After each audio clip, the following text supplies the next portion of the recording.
America, what's happening? Amazing Grace Sports Network. I am going to fire the DJ. My name is Erick James. That is. Hey, I'm Clay Morris. Hey, you know me, I'm Magic Man. I want to go on the record and say there's trademark issues. We can't just be screaming out "Good morning, America." So we just say, "What's up, America?" Oh, thank you, sir. Thank you, sir. Good afternoon, America. Good afternoon. Hey, hello. Good afternoon, America. Hello. Yeah. That's So what we got. Well, Here we go. have last week, ladies and gentlemen. Last week, what we did last week. What we did and what we didn't do, what we should have done. But as far as the NFL goes, how we picked them. Who got it right, who got it wrong, and why? Anybody care to say anything before we start in? Well, the why is who got luckier. Lucky. There was no logic behind some of these losses. Here we go. He thinks he's at the dice. crap tables again, rolling dice. Roll the dice. No. This wasn't luck, baby. This wasn't luck. This is all, acumen. You got to bring your acumen, what you know, what you do know, all the way from the Indianapolis Colts when they were the Baltimore Colts, before the Baltimore Ravens, when it was the Boston Patriots, before it was the New England Patriots. You got to bring all that in. You try.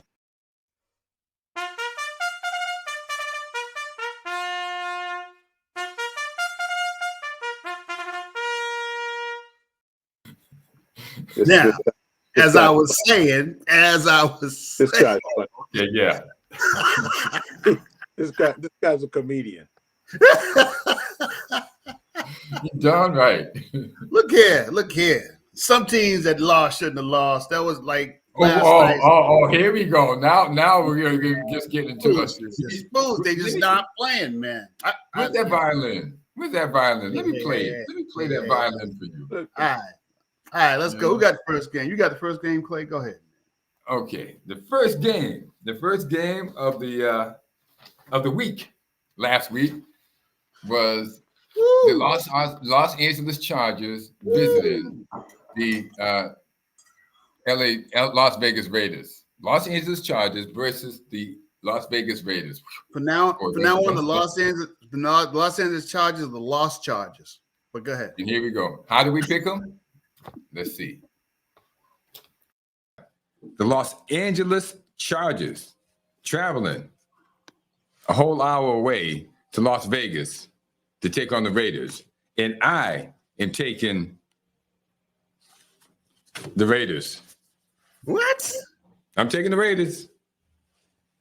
Hey, nothing seems crazy. So who Chargers and the Raiders. Chargers and the Raiders. Chargers and the Raiders. Eeny, meeny, miny Raiders. Raiders? Going with the Raiders. Let's go. This is your chance to be on the limb, Eric. This is your chance to take first place all by yourself. All good. I'm going to be with the Chargers. Hey, yes. And right then and there, he went from going from first place, being in first place, to being in last place all by himself. Because me and Marlon took the lead. Me and the Magic Man took the lead 1-0.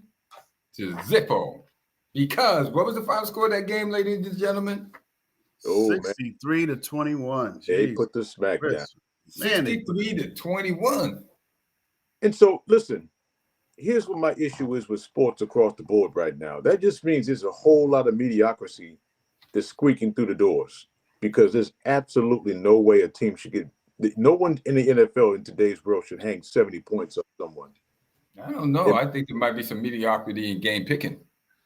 Well, no. I'm talking about earlier in the year when Miami beat the Denver Broncos 70 points. I mean, that's inexcusable, and you need to give all the people who paid their money back, because it's clear. Wait, but not for the team that won.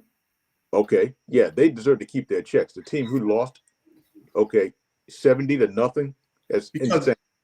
This ain't part one of where they're going to say, all right, guys, we're not going to score anymore because we want everyone. No one's letting off the gas. Nobody's going to let off the gas. So if you ain't got no heart to play, or at least maintain and stay in the game, go back to the locker room, man. Pull some guys out of the doggone. Get out. Hands, man. Absolutely. That's right. They should have fired the coach during the game. They did him. They gave him a favor letting them finish. But they didn't fire him. It's a good thing they didn't fire him. That was Sean Payton. And he later led Denver Broncos back to 6 or 7 straight wins. Well, yes, you're absolutely correct. But this other guy, he's got 4 years of dysfunction in his organization. He should not have lasted this long. But he should have been fired at halftime. The Staley guy. Absolutely. You know what? Absolutely. Hey, listen, but it happened. It's not like the New England Patriots where they're still fiddling and faddling around. They made the decision and they pulled the rug from underneath them and slid them out the door. Next game, what do we have? Next game, we have the Minnesota Vikings and we have the Cincinnati Bengals. What we got? That was a great game. Yeah. It was a great game. Let's see how we picked them. The Minnesota Vikings 7-6 going to see Bengals. The Bengals at home and they 7-6. And they 7-6. Woo! 5-8, 7-6. You're going to see a pattern, ladies and gentlemen. I'm gonna have to go with the Bengals. Oh man, yeah. Well, he doesn't have any commentary behind that. He's just stabbing in the dark. You can tell when he's just getting out of it. Yeah.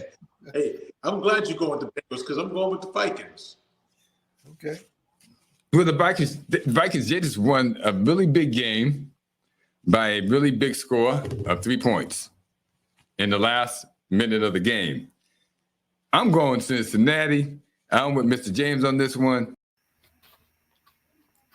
Yeah, they won by 3 points. They won 3-0. So there was no way that I'm picking the Vikings to explode on anybody when they just scored 3 points in a whole game, beating the Raiders, actually. Jake Browning had a good game. Jake Browning worked it out. He worked it out. Final score of that game was 27-24. 27-24 in overtime. Yes, sir. Well, that's the way things roll. And I was 2-0 at that point, and things were looking good. Now, that was in the Saturday. And the next game was Pittsburgh traveling to Indianapolis. Used to be Peyton Manning country and Edgerrin James country. Now it's Gardner Minshew country. Anyway, here's what we have. We have the Pittsburgh Steelers traveling to Indianapolis to take on the Colts. And I am taking Indianapolis. I'm taking the Colts. Woo! A little tear. The Steelers are too tired, man. I want them to rest a little more. Listen, man, the Steelers are in the playoffs right now. I don't think Mike Tomlin's going to let this happen twice. I'm going with Pittsburgh. Okay. Because we all took Pittsburgh last week and we all got sledgehammered in the back of our head. Yeah. Yeah, there we go. I think Custer's last words were, "I'm taking Pittsburgh." That what you think, huh? Yeah, I think that's what happened to him. As soon as he did that, it was all over. I don't have any explanation as to why that team was even in the position that they were in for me to be duped into thinking that they were going to do something. I don't know either. Tell us. Tell us. We want to hear this. I thought they were doing a lot with less. I think a couple of shows ago I was telling you that they're like the Patriots. Right? They're doing a lot with less, and I just think that less is now it's they're bearing the fruits of the talent that they've drafted.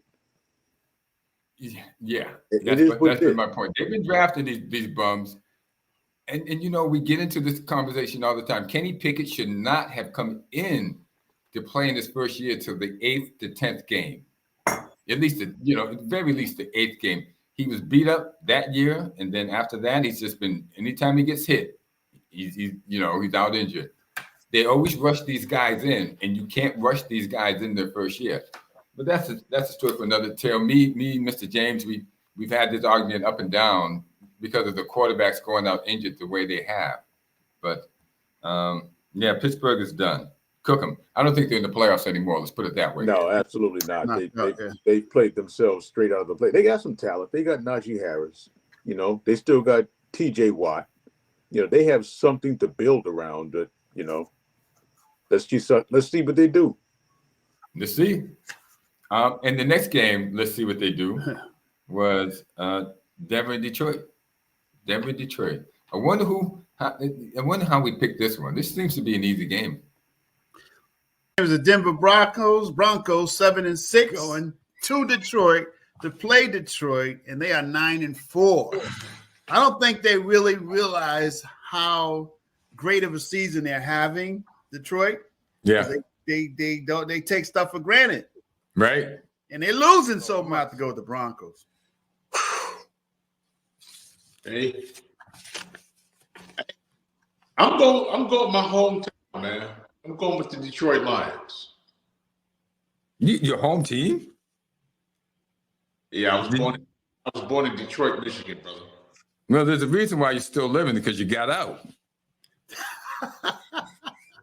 I'm just, you know, I'm with you, bro. I'm with you all the way. I'm just being honest here.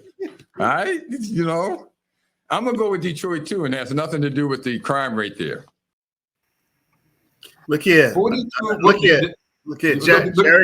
Jared Goff called me last night. He was like, yo, here we go. I heard y'all talking about us, saying that we was just, you know, we weren't taking it seriously enough. So just because of that, I'm going to take it seriously. I'm going to throw 5 touchdowns, right? And I'm going to win at least that game because you bet it against me. That's and right. I said, well, if it takes me to bet against you, then you better go ahead and do what you got to do. And that's what he did. That's what he did, because Jared Goff said, don't you ever put my name, put Detroit's name like you did it, like in your mouth like that. They don't know what they're doing. Don't you ever. Hey, are you saying he Richard Sherman'd him? Don't you talk about me. Wow. That's a big word. Well, get that dictionary from in front of you, boy. You know? I'll tell you what, it was 42-17. I know the score of the game. I may not know what the word means, but hey, no, wait a minute. There's no dictionary, and I think you guys are forgetting. Remember, Richard Sherman went crazy on the reporter after the game when he beat. Crabtree. Crabtree, right? And he said, "Don't you ever talk about me?" Yeah, that's it. That's what that was the reference. I know, you know, sometimes my sports, you know, knowledge is, you know, a little advanced at times. So I get it. Hey, that's why they call you the Magic Man. That's why we call you the Magic Man. Listen, man, I told you we bow down, baby. We got no problems. We don't have egos here on this place. We don't have egos. You know, that's what people who are, you know, making that top dollar money. That ain't us. Hey, I'm gonna do you like a first round draft. I'm gonna submit my contract to you soon. Okay, well, just see how far that goes, but.